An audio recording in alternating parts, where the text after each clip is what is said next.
자, 이번 시간에는 로프의 크기, 굵기가 확연히 다른 두 개의 로프를 연결하는 매듭법에 대해서 설명해 보겠습니다. 무조건 굵기가 큰 것을 두 겹으로 만듭니다. 겹쳤죠?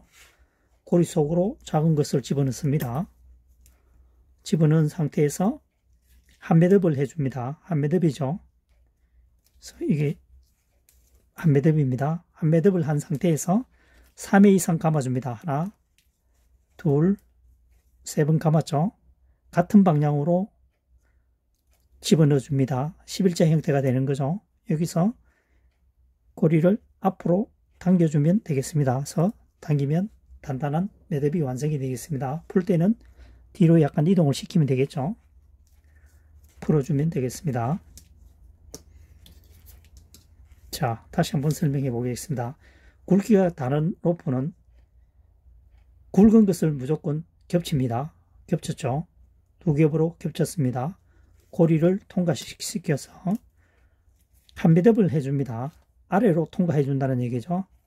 아래로 통과했죠. 통과한 후에 3회 이상 감아줍니다. 하나, 둘, 셋, 같은 방향으로 통과시켜줍니다. 고리가 있으면 풀리겠죠. 공간이 있으면 그래서 이동을 해주면 되겠습니다. 그래서 당겨주면 완벽한 매듭이 형성되겠습니다. 풀 때는 뒤로 약간 밀어주면 되겠죠. 그래서 풀어주면 되겠습니다. 한 번 더 설명하면요. 고리를 굵은 로프를 접습니다. 두 겹으로 접고 작은 로프를 고리 속으로 통과시켜서 한 매듭을 합니다. 밑으로 아래로 통과시켜 줍니다. 왜냐하면 당기면은 한 번 더 조임을 일으켜 주기 위해서 집어넣은 겁니다. 여기서 3회 이상 감습니다. 하나, 둘, 셋, 뭐 4번, 5번 해도 좋죠. 고리 속으로 통과시켜서 이 상태에서 당기면 풀릴 수도 있으니까 앞으로 최대한 이동해서 공간을 좁혀줍니다. 당겨주면 매듭이 완성이 되겠습니다. 이번 시간에는 단단하게 홀치는 매듭법에 대해서 설명을 해보도록 하겠습니다.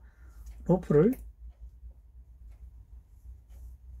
나란히 고리를 두 개를 형성을 합니다. 고리 하나 형성됐죠.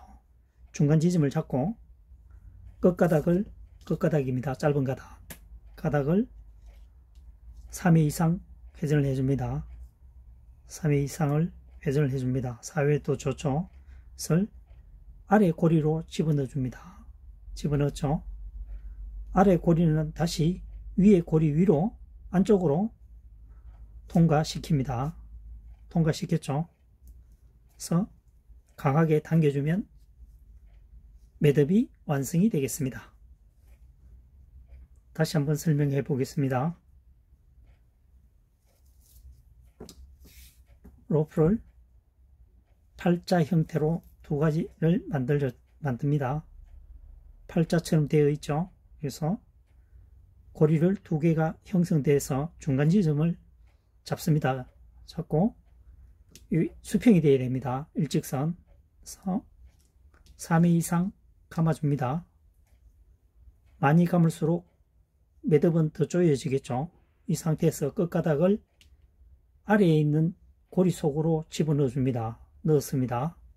이 아래에 있는 고리를 당겨서 위에 있는 고리 속으로 집어넣어 주면 이 고리에 회전한 것을 전부 다 조임 현상을 해주죠. 그래서 매듭이 완성이 되겠습니다. 됐죠? 여러 번 회전되었기 때문에 단단한 매듭이 완성이 되겠습니다. 그렇죠? 이 상태에서 고리를 두 개 형성해 준다는 얘기죠. 밑에 고리 하나, 위에 고리 하나. 이게 꼬이게 하지 말고 평탄하게 수평으로 만들어준다는 얘기죠. 여기서 3회 이상 감아줍니다. 감아주는 상태에서 감고 있는 이 짧은 로프를 아래의 고리 속으로 넣어준다는 얘기죠. 넣고 이제 작업이 거의 마무리되니까 당겨서 아래의 고리를 위 고리로 통과시켜 준다는 얘기죠. 그래서 당겨주면 매듭이 완성이 되겠습니다. 그렇죠? 깔끔하게 됐죠? 이번 시간에는 원로프를 고리를 만드는 후 고정하는 매듭법에 대해서 설명해 보도록 하겠습니다. 고리를 만듭니다. 원로프죠. 긴 가닥입니다.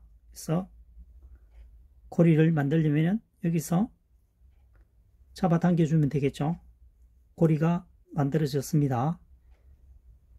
끝가닥 짧은 로프를 고리 속으로 집어넣습니다. 넣었죠. 여기서 이 먼저 만들어진 고리를 살짝 당깁니다. 위에 있던 게 아래로 내려온 거죠. 방향을 바꾼 상태에서 이 로프를 끝가닥을 다시 집어넣어서 같은 방향으로 집어넣습니다. 당겨주면 고리가 완성이 되겠습니다. 다시 한번 설명해 보도록 하겠습니다. 원로프를 고리를 만듭니다. 고리를 만들기 위해서는 당겨줍니다. 이렇게 됐죠. 강하게 당기면 안됩니다. 그래서 끝가닥을 고리 속으로 집어넣습니다. 그래서 위에 있는 지금 고리가 아래로 내려가야 되죠. 방향을 바꾸어야 되기 때문에 조금 전에 당기면 안 된다는 이유입니다. 이 상태죠. 이 상태에서 끝가닥을 다시 같은 방향으로 고리 속으로 집어넣어 준다는 얘기죠. 그래서 강하게 잡아당기면 매듭이 완성이 되겠습니다. 그렇죠? 됐습니다. 다시 한번 설명해 보도록 하겠습니다. 로프의 긴 부분을 고리를 만듭니다. 그래서 고리를 만든 후 잡아당깁니다. 이렇게 강하게 당기면 안됩니다. 공간을 확보해 둬야 됩니다. 그래서 끝가닥을 고리 속에 넣습니다. 그리고 이 긴 로프를 잡아당깁니다. 여기에 위에 있는 고리가 아래로 내려가도록 한다는 얘기죠. 내려와 왔습니다. 위에 있던 게 아래로 내려왔죠. 이 끝가닥을 고리 속으로 11자 형태로 만들어 준다는 얘기죠. 이 상태입니다. 이 상태에서 제각기 로프를 당겨주면 매듭이 완성이 됩니다. 이번 시간에는 원 로프를 고리로 먼저 만든 후에 고정하는 매듭법에 대해서 설명을 해보았습니다.